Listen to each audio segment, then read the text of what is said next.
Old trucks aren't reliable, huh? How about this for you? 70-year-old Dodge hasn't ran all day. We just got a nice big snow, at least big snow for around here.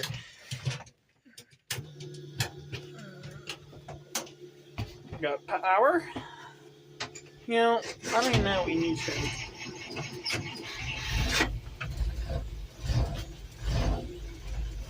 70 years old.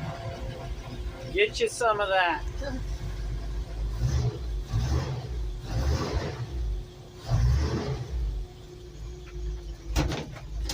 Listen to that flathead.